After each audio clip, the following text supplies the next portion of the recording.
No. I just wasted the joke there.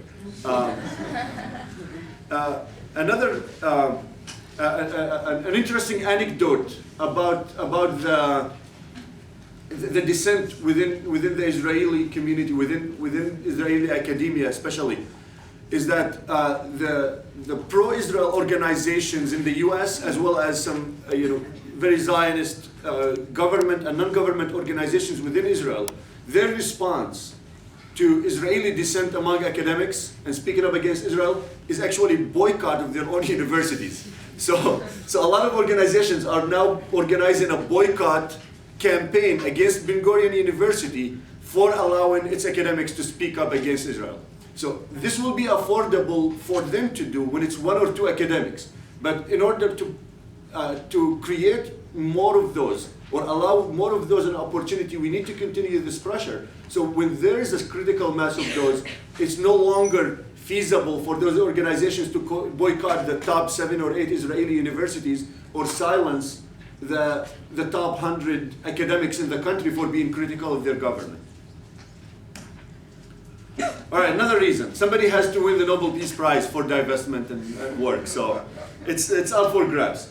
I have to qualify that. Nobel Peace Prize have deviated a little bit in recent years from, the way it's supposed to be awarded. So, for example, it was awarded to war criminals, and it also recently has been awarded for wishful thinking.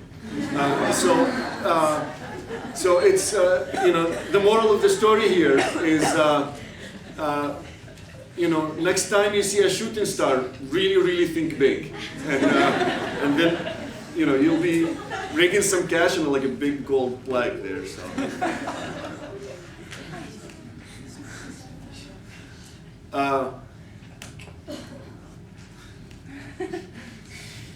So, there is one quote I really love by Archbishop Desmond Tutu. He said, Israel is not like apartheid South Africa. Israel is only like apartheid South Africa in apartheid, but it's so brutal in its execution of apartheid and military oppression that it really requires its own name. But until we figure out what that right name is, apartheid is the best analogy to describe Israel, even though it does not do justice to all the brutality, all the oppression, all the injustice that Israel visits upon the Palestinians. So the analogy with South Africa does not end at the applicability or practicality of BDS as a campaign. It also allows you to discuss the paradigm of apartheid as it pertains to the conflict. And as I mentioned earlier, unless you address it in this context, you will not arrive at any point that guarantees justice for all involved. So this is the only context for discussion in which you can guarantee that the rights of Palestinians within the West Bank, Palestinians under siege in Gaza, Palestinian citizens of Israel, as well as Palestinian refugees in the global diaspora, all of their rights are included in that discussion only within this context. You're not going to guarantee or do justice if you limit your conversation to the occupation of the West Bank or the settlement blocks that are surrounding East Jerusalem. Not that those things are not important. You just, please do not lose sight of the bigger picture. Number 4, because Israel is our stalwart ally. Which president said that? Anybody? Okay, here's a hint.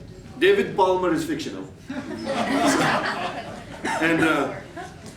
And the word is stalwart ally. Do you really think Bush knew what that meant?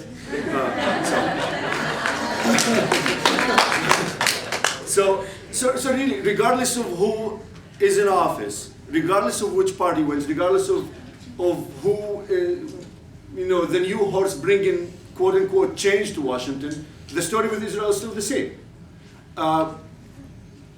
It's going to be unconditional, unquestioned, massive support.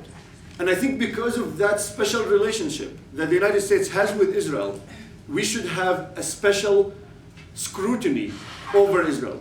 The United States has an obligation to specially scrutinize Israel for its actions, for the way it employs US support, and the way it benefits from that support in applying its policies. So when you hear about this special relationship between the United States and Israel, do not let that discourage you. Yes, it's going to add some challenges and it's going to make things difficult, but that also provides you with an opening for advocating an added level or an increased level of scrutiny, questioning. And the flip side of that, there is a lot of leverage the United States can apply over Israel when this is all said and done. A small country like Portugal will not be able to threaten Israel economically, but the United States will, by ending military aid, by ending financial aid, or by ending trade relations. So this challenge provides a great opportunity. I'm sure many of you probably heard the cliche expression about the Chinese character for opportunity is the same as challenge or danger. So, I had to throw that in.